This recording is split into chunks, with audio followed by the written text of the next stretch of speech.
How to add money to Robinhood. So in this video, I will show you how to do that. Just follow a few easy steps. Now, first of all, open the Robinhood app on your phone and go to our account tab. So next, look for on the bottom of the screen, tap on the icon that looks like a person. This is the account tab.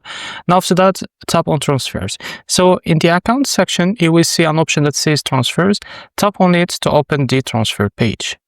After that, select deposit funds. So now tap on deposit funds to add money to your account. Now choose the amount that you to deposit. Enter how much money you want to add to your Robinhood account, and you can choose any amount up to your available balance. After that, choose your bank account. So if you already linked your bank account, select it. If you haven't linked it or link a bank account yet, as you can see, follow the steps to link one by adding your debit card or bank details.